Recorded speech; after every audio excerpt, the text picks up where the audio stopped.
이 말씀은 지금 가나안 땅을 앞두고 성을 차지하게 될 텐데, 그 성을 차지하고 정복할 때에 어떻게 해야 되느냐, 전쟁에 대한 규정에 대한 말씀입니다.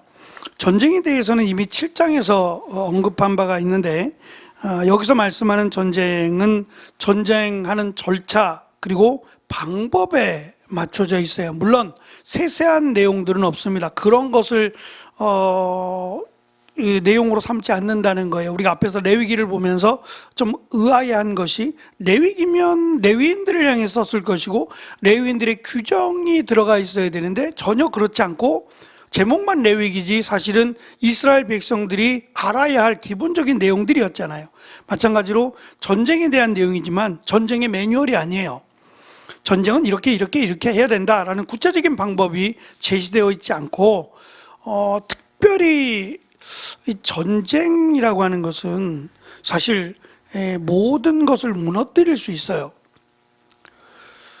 지금 아무래도 그 북한이 예전과 다른 모습들을 보이는 것이, 이 김정은이가 지금 러시아의 군인들을 파병한 것도 지금 굉장히 이례적인 일이지만, 최근에 들여서 지금 우크라이나와 러시아의 전쟁 속에서 이 드론을 무기화시켜서, 작은 공중에 날아다니는 드론 아시죠? 거기다가 무기를 장착해서 그 드론이 그냥 폭탄이 되어서 한 곳을 아예 쑥대밭으로 만드는, 사람이 없는 거죠.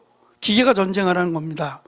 그러니까 이런 전쟁들을 보고 와서 그런 건지 모르지만 지금 북한에다가 드론을 만들라고, 무기를 장착해서 드론을 만들라고 지금 명령을 했답니다. 그 드론이 뭐 비행기보다 빠를 수는 없고요. 그 드론이 휴전선을 넘어서 과연 가능할까? 미사일이나 이런 것들, 지금 반경이 우리나라하고 북한하고의 간격이 그냥 미사일만 쏘면 그냥 넘어갈 수 있는 아주 가까운 지형이에요. 굳이 드론을 전쟁을 한다 그러면 드론을 써야 될 일이 있을까? 우리가 가진 뭐 미사일이나 이런 것들, 또는 북한이 가진 것들로 서로 쏘면 서로 그냥 사라지는 겁니다. 멸망하는 거예요. 굉장히 어리석구나라는 생각이 들었어요. 이것은 땅이 넓을 때 한 번에 전쟁을 끝낼 수 없는, 뭐 러시아나 이런 우크라이나와 같은 이런 반경이 넓은 나라에서는 모르겠지만, 우리나라나 북한은 정말 어찌 보면 코딱지만한 나라에서 무슨 드론을 서로 날리고 뭐, 이것 자체가 좀 생각이 너무 모자라구나라는 생각도 들고, 또 이렇게까지 지금 김정은이가 자신의 위치가 굉장히 어렵구나라는 생각도 가져봅니다. 어쨌든 전쟁이라고 하면 우리가 상식적으로는 전쟁을 할 수 있는 전투력이 있어야 돼요. 군인들이 얼마나 되느냐, 물론 지금처럼 기계화되지 않는 미사일이나 뭐 이런 무기들이 없던 시대는 무조건 전투력이에요. 군인들이 얼마나 되느냐, 그리고 그들이 가진 무기가 어떤 무기냐, 나무로 만든 거냐 아니면 쇠로 만든 거냐, 이 차이가 엄청나지 않겠어요?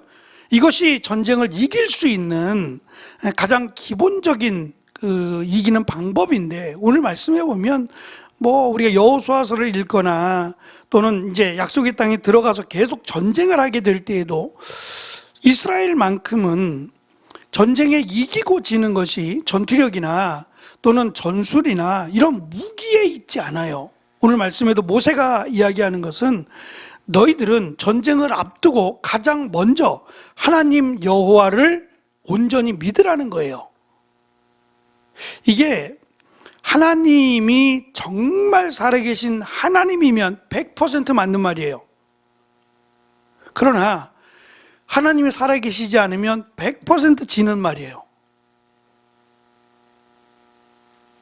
그렇지 않나요? 하나님이 정말 살아계신 하나님이고 그 하나님이 이스라엘과 함께 하겠다라고 하는 약속을 믿는다면 이제껏 그래왔던 것처럼 100% 이깁니다. 그러나 반대로 그 하나님이 살아계신 유일하신 하나님이 아닌 우상이라면 100% 집니다. 이건 도박이 아니라 정말 믿음으로 이 전쟁을 해야 된다라는 것을 모세는 강조하는 거예요. 죽느냐 사느냐의 문제인데 이 죽고 사는 문제에도 하나님을 믿는다면 살 것이고, 과거에 이집트에서 있었던, 애굽에 있었던 일들을 돌아보라는 거예요. 어떻게 애굽에서 나왔느냐는 거예요. 나올 수가 없죠. 오죽하면 모세가 반란을 계획했어요. 왕자였던 모세가 반란을 계획하고 이 정도면이라고 생각하고 이스라엘 백성들이 사는 땅으로 갔어요. 가서 이제 이것을 추진하려고 할 때에 고발해서 모세가 우리를 애굽에서부터 탈출시키려고 한다라는 걸 고발한 거예요. 그것 때문에 모세는 더 이상 애굽에 있지 못하고 도망치듯 나와서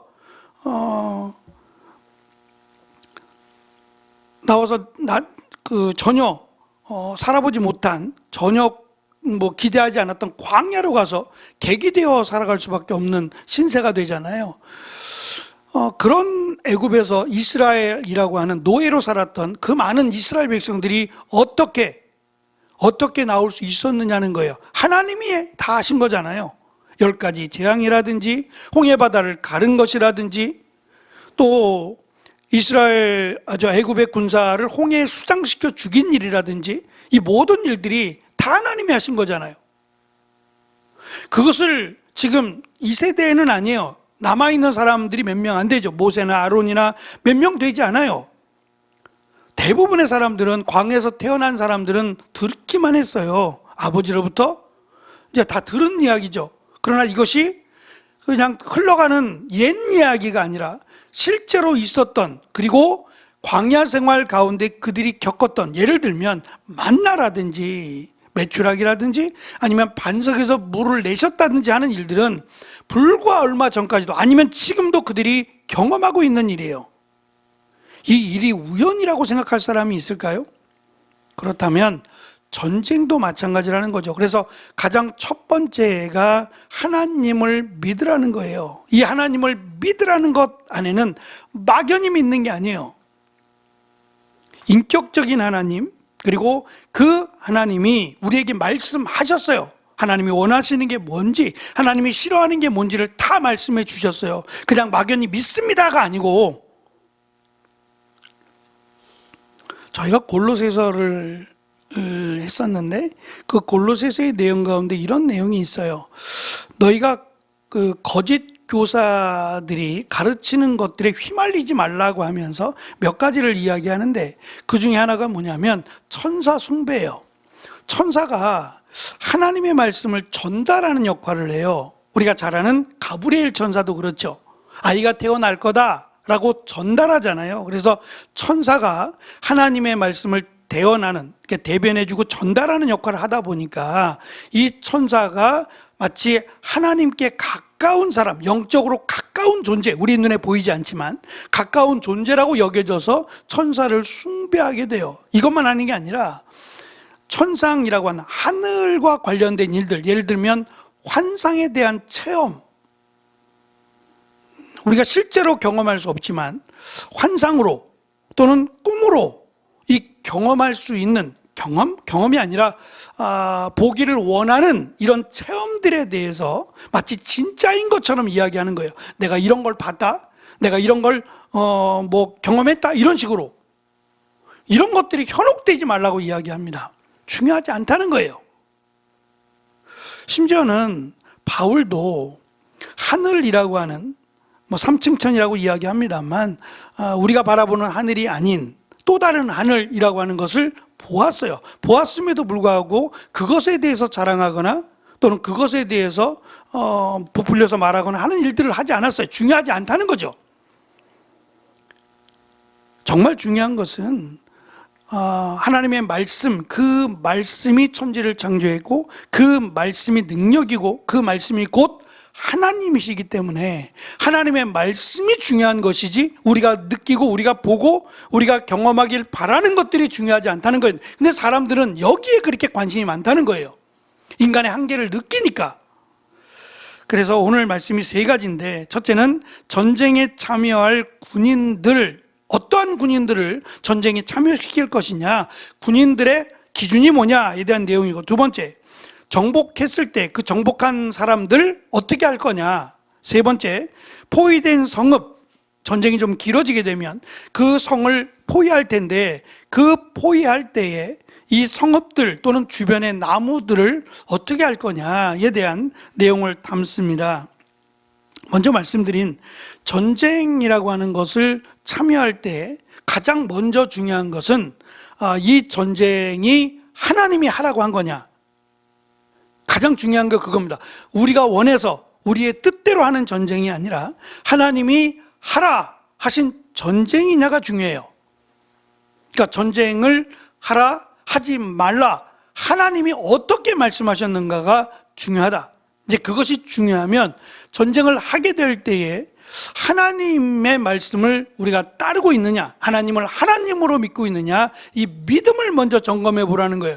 그리고 나서 그 다음 내용이 군인들을 세울 때, 전쟁에 참여할 군인들을 세울 때 좀 이해가 되지 않습니다.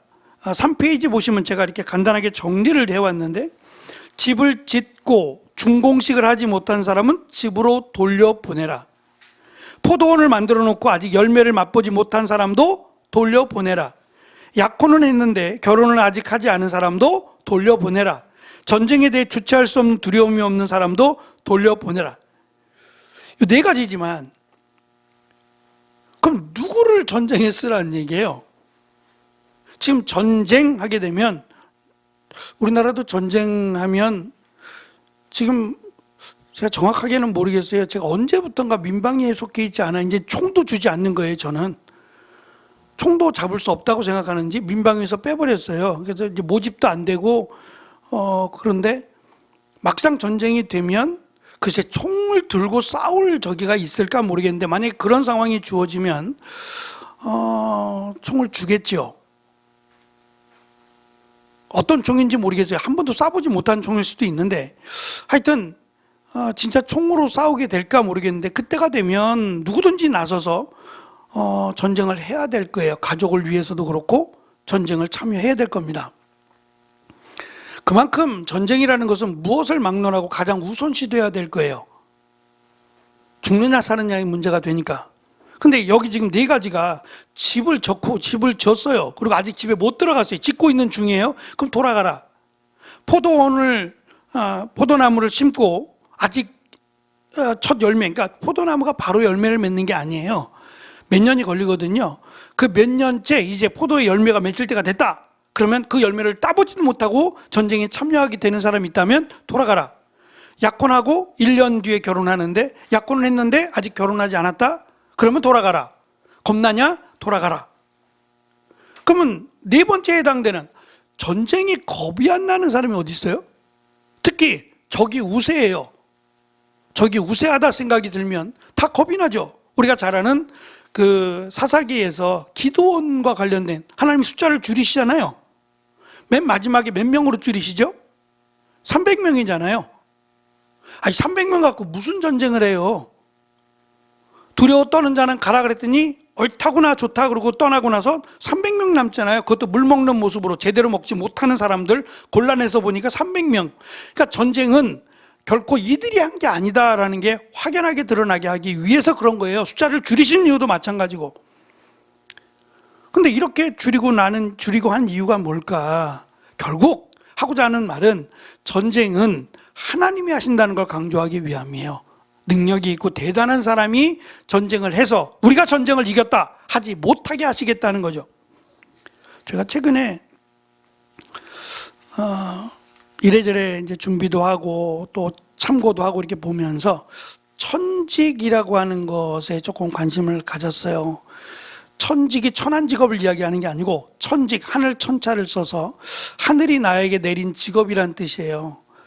우리는 지금 다 직업을 갖고 있어요. 무언가의 직업을 갖고 있는데 이 직업이 과연 나는 천직으로 받아들이고 있느냐? 천직은 잘하는 일이 아니래요. 처음부터 잘하지 않으니까 천직은 잘하는 일이 아니라 천직이 되려면 우선이 좋아하는 일이어야 된대요. 내가 하면 할수록 이 일이 좋아. 그러면 천직일 가능성이 많대요. 근데 처음부터 좋겠어요?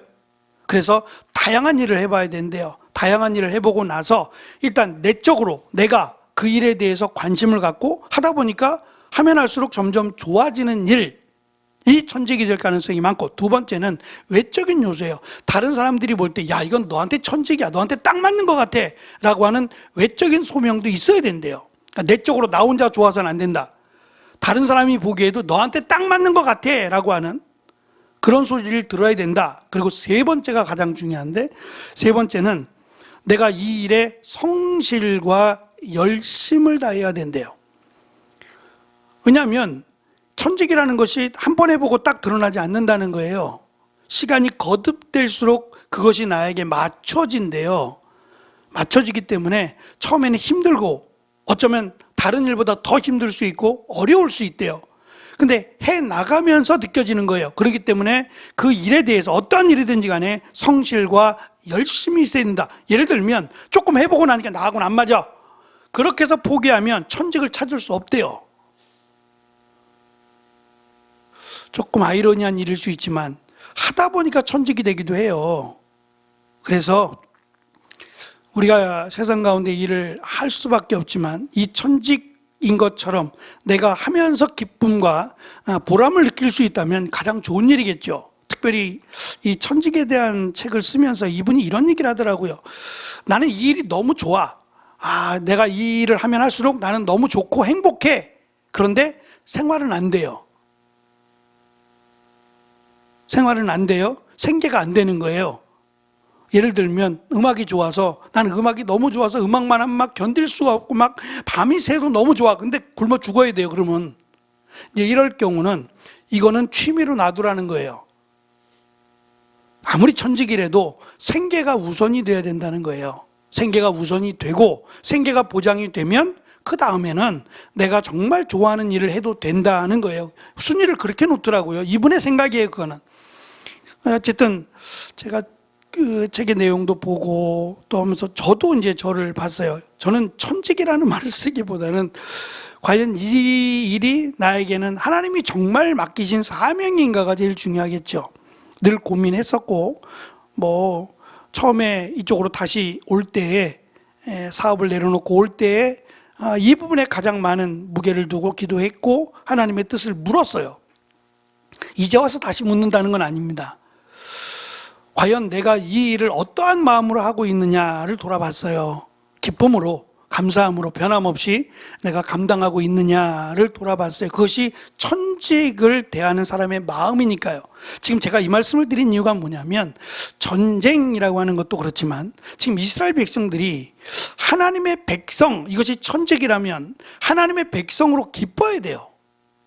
여러분이 보시기에는 지금 이스라엘 백성들이 약속의 땅을 앞에 두고 하나님의 백성으로 살아가는 것이 기뻐 보이세요? 아니면 행복하지 않는 것처럼 보이세요? 기쁘다면 적어도 약속의 땅에 들어가서 지금 하나님이 말씀하신 이 내용들 한 가지가 아닌, 지금 오늘은 전쟁에 대한 규정이고 앞에서 다양한 하나님의 율법의 말씀들이 있어요. 하나님의 백성이고 이것이 내가 천직이고 이것이 내가 너무 행복하고 좋아 라고 하면 하나님이 하신 말씀대로 지키는 것이 기뻐야 돼요. 싫은 게 아니라 좋아야 된다고요. 처음에는 불편할 수 있어요. 말씀드린 것처럼 천직인지 어떻게 알 수 있겠냔 말이에요. 그런데 적어도 이들에게는 적지 않은 시간이 있었어요. 하나님이 그들과 함께 하심으로 보여주시고 하나님의 은혜를 경험할 수 있는 충분한 시간이 있었다고 저는 생각해요. 그렇다면 적어도 하나님의 말씀을 받을 때 기뻐해야 되고 하나님의 말씀에 대해서 기대가 있어야 돼요. 야, 하나님께서 우리에게 이런 말씀을 하시네, 전쟁하라고 말씀하시네, 하나님이 이번에 어떻게 이기게 하실까, 약속의 땅에 들어가라 하시네, 하나님께서 어떻게 하실까라고 하는 기대감이 있어야 되는데, 지금 모세의 설교를 들으면서 살펴보면서 느껴지는 것은 이런 기대와 어떤 그 기쁨이 아니라 어쩔 수 없는, 꼭 이렇게 해야만 하는 무게감이 느껴진단 말이에요. 반복되는 설교의 내용도 그렇고 마치 이스라엘 백성들을 이렇게만 해야 된다고 지금 자기의 마지막 고별 설교를 하는 모세의 입장에서는 걱정이 태산이에요. 안 그럴 것 같으니까, 이들이 하나님 말씀을 지키지 않을 것 같으니까 걱정이 태산이 되어서 하는 그런 설교처럼 저는 들려지고 있단 말이에요. 이스라엘 백성들이 이 말씀을 기쁨과 기대함으로 받고 있는 게 아니라 마치 귀찮아하듯이 두 번째 내용은 정복한 백성을 처리할 때 그들이 평화롭게 우리가 너희들과 전쟁하고 싶진 않다. 너희들이 평화적으로 굴복을 하면 복종을 하면 우리가 너희들을 죽이지 않겠다라고 해서 성문을 열어주면 저들은 노예가 되는 겁니다. 종이 되는 것이고 그들을 종으로 삼아서 그들과 함께하라는 거예요. 근데 그들이 거절하면 우리는 굴복하기 싫다라고 하면 전쟁을 하고 전쟁을 해서 거기에 성인 남성은 모두 죽이라는 거예요. 사실 이것은 이 당시의 상황과 거의 비슷해요. 지금도 이렇게 하지 않습니다. 지금 이대로 지켜야 되느냐? 그건 아니에요.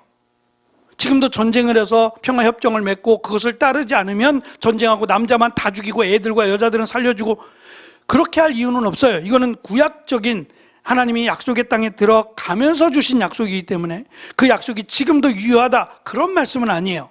이렇게 해야 된다는 말씀은 아니라고요. 또 한 가지는 예외인데 가나안 땅 특별히 여리고성을 점령할 때 진멸하라고 말씀하시죠. 이런 몇 가지의 예가 있는데 오늘 우리가 좀 말씀해 보면 17절 헷사람, 아모리 사람, 가나안 사람, 브리스 사람, 히윗 사람, 여부스 사람은 진멸하라고 말씀하세요.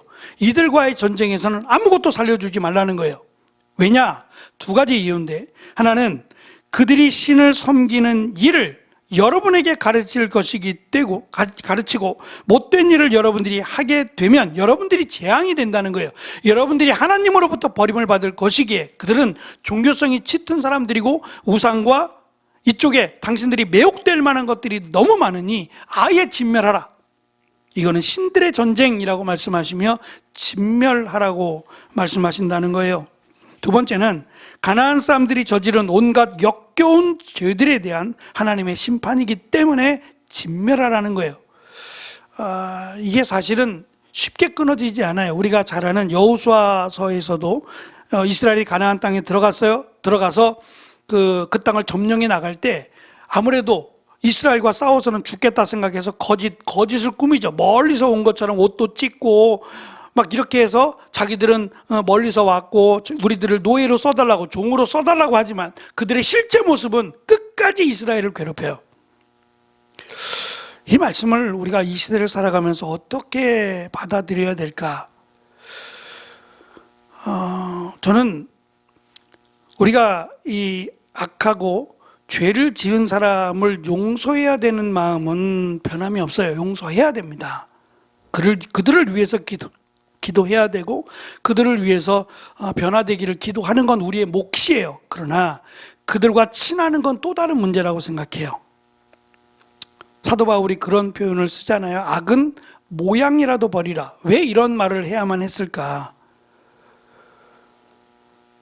왜냐하면 우리는 이 사람마다 기질이 있습니다. 한국 사람의 기질이 있고 또 외국 사람들의 기질이 있어서 그러긴 한데 이 다른 사람과 이게 어울리기를 잘하는 민족일수록 동화되기가 쉬워요. 우리가 주일날 살펴봤던 하나의 단면, 마가 요한에 대한 하나의 단면이니까 이것을 전부라고 놓기는 어려워요. 그가 예루살렘으로 다시 돌아간 것이 큰 문제가 되어서 나중에 이 바울과 바나바가 갈라서게 되고, 나쁘다는 의미는 아닙니다만 갈라서서 각자 마가 요한을 데리고 바나바가 떠나고 바울은 신라를 데리고 선교를 가고 이러한 일들로 나눠지는 것도 하나님의 인도하심이다. 그럼 할 말은 없지만 처음부터 말씀드릴 때 바나바와 사울을 따로 세우라고 명령하셨지 마가 요한을 언급하지 않았어요. 성령께서. 근데 마가 요한을 데리고 왔기 때문에, 예루살렘으로부터 데리고 왔기 때문에 조카이기도 하고 해서 조카인 마가 요한을 함께 데리고 가자라고 결정해서 갔지만 못 간다는 거예요. 우리가 잘 아는 아브라함이 롯을 데리고 움직이잖아요. 하나님은 아브라함에게 말씀하셨는데 아브라함은 한 사람이라도 더 하는 마음으로 또는 또 다른 마음이 있었을지 모르지만 롯을 데리고 왔어요. 이것이 결국은 헤어지게 되고요. 결국은 하나님의 뜻에 맞지 않으니까 이런 구분을 좀 할 수 있어야 된다는 생각을 가져요. 끊어야 될 것은 끊어야 된다. 그것이 그들을 위해서 기도하지 말라는 거 아니에요. 위해서 기도해야 되고 그들이 하나님께로 돌아올 수 있도록 우리가 마음을 써야 되는 것도 해야 되는 일이지만 그들과 함께하는 일은 함께하는 일은 하나님이 끊으라고 하셨다라는 점으로 저는 연결해 보았어요. 그래서 이들 히위 족속, 뭐 기부스, 여부스 족속, 또 가나안 족속 이들과는 함께하지 마라. 하나님이 단호하게 명령하시고 진멸하라 하셨다는 것도 우리가 생각을 해봐야 됩니다. 마지막 내용이 좀 이제 시간이 오래 걸리는 전쟁을 할 때 성읍을 이렇게 둘러싸고 포위하고 있을 때 주변에 있는 나무들을 이렇게 이 전쟁에 불필요하다고 생각하니까 나무들을 베고 하는 일들이 있었던 것 같아요. 그러니까 그것에 대한 설명인데, 나무를 벨 때 열매를 맺는 나무는 베지 말라는 거예요. 왜냐하면 그 열매가 너희들에게 양식이 되기도 하고 그 땅을 점령하고 나서, 왜냐하면 열매가 맺는데 시간이 걸려요. 그리고 그 나무의 열매 자체도 생명을 갖고 있으니까 그것은 보호해라. 나무는 베지 마라. 다만 열매를 맺지 못하는 나무는 베서 그것을 가지고 전쟁에 문을 부실 때 쓴다든지 이런 전쟁의 도구로 활용해도 좋다라고 하는 말씀이에요. 저도 이 말씀 속에서 충분히 이해하기는 어려워요. 하지만 말씀의 내용은 분명해요. 열매 맺는 나무는 그 열매로 인해서 베지 말라. 열매가 소중하다라는 거죠. 그래서 그 열매, 너희들은 나무와 싸우는 게 아니다. 오늘 말씀에 그렇게 돼 있어요. 나무를 적으로 삼지 마라. 나무가 너희들의 적이냐? 저들이 너희들의 적인데 왜 나무를 베서 나무를 원수로 삼느냐? 이런 말씀이에요. 지혜롭게 전쟁을 하라는 얘기겠죠. 그래서 전쟁이 죽이는 것이 목적이 아니다. 더불어 함께하는 것이 목적인데, 그것이 하나님이 진멸하라고 하신 명령을 되돌이킬 수는 없다는 거예요. 그러니까 절대 우상이나 이 죄악된 것들과는 타협하지 않아야 된다라고 하는 말씀으로 봤습니다. 우리가 살아가면서 시간이 흘러가면서 또 우리의 삶의 모습, 특별히 이 세상 가운데 살아가면서 우리가 거룩함을 지킨다는 것, 나이가 들면 과연 쉬울까? 나이가 들면 포기하는 것들이 많아지니까 점점 쉬울까? 그렇지 않은 것 같아요. 오히려 더 미련이 남고 오히려 더 어려워지는 건 아닐까라고 하는 생각이 들었어요. 시간도 많고 그 많은 시간들을 어떻게 써야 될까?